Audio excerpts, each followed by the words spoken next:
I want to be of use. I want to be useful.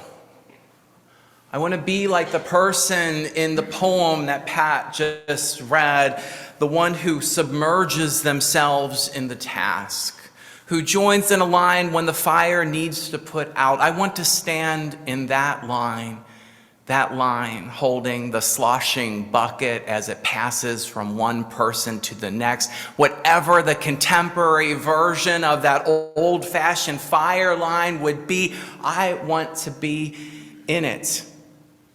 I want to write the letter that needs to be written. There's a little feedback on the mic. Do you have the pad art? Thank you. Right. I want to be in whatever that contemporary version of that fire line would be. I want to write the letter that needs to be written, join in the march that needs to be joined in, and argue the points that need to be argued when they need to be argued. And I will know my usefulness by its impact because of the effects that it will have in the wider world. Eventually, the fire will be put out, and the cause to which I poured my heart in will come to a good end. And if it isn't, or if it doesn't, then I will start over. Yes, I want to be of use. I do not want to be of use. I do not want to be useful. I know what happens to useful people. They are made to be useful to others, useful to other causes, and eventually their marrow is sucked out of their life and their bones. They are the tree that is cut down and carved up. I instead want to be that worthless tree in the story that Anne read, the tree whose purpose is secret and locked up inside of itself, appearing to others is something that cannot be used or perhaps even found. The useful people are the people who get burned out. One time when I was walking in some forsaken woods, I saw a tree that had been struck by lightning, and the outer layer of its trunk stood unscathed, its soft paper white bark as delicate and beautiful as the spring flowers that were poking up around it, but its inside was charred and black and burned out, hollowed by that lightning that had hit it. If the work of the world is common as mud, it is also as grinding and implacable as that lightning. To be of use is to be burned up and hollowed out. But I want to be of use. The saddest people in our world are the ones who donate their lives to themselves only. They take and never give. And isn't that just what our culture celebrates? This taking and never giving, this valuation of the person by how much they possess and how much they consume. Isn't it a countercultural idea that someone can find their worth in service, in giving, and giving themselves over to others? That they can find their worth in the usefulness that they have to the needy and the excluded. The wisdom of religious tradition everywhere declares value in such usefulness. I'm thinking of something that the Dalai Lama once said.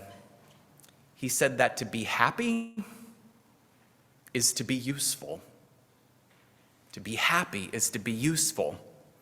To be useful perhaps like the lighthouse, always and without fail giving away its light, always guiding people to safety, to the shore, without expecting anything in return. But I still don't want to be of use. I still have that other hand that does not want to be of use, even or especially to the causes where there is great need. And this is because there is so much need. There are so many concerns. One time I sat across the table from an organizer for the Democratic Party asking how I could be of use.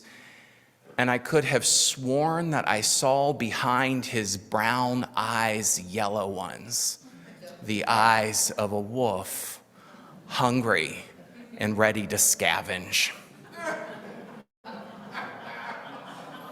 And what flashed behind my mind as I held a lukewarm cup of coffee talking to that gentleman was an old statistic.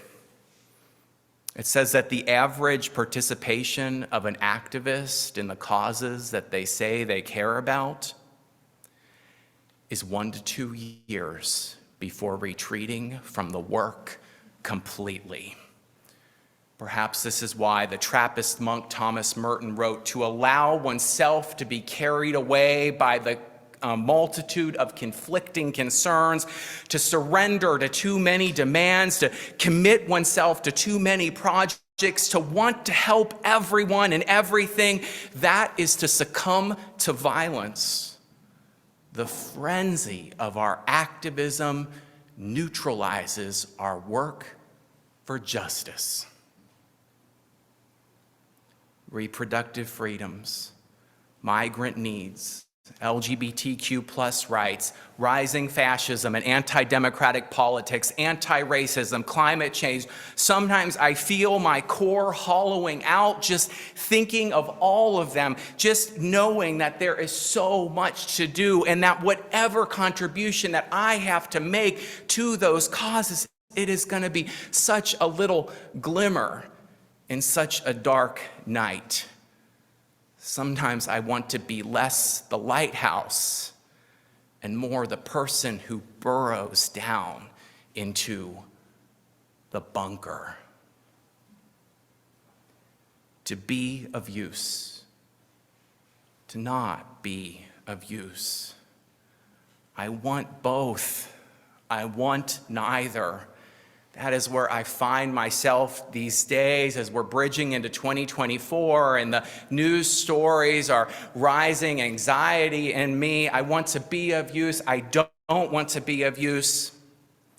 And then I think about this tree, this other tree, not the one that was hollowed out on the inside, but instead another one.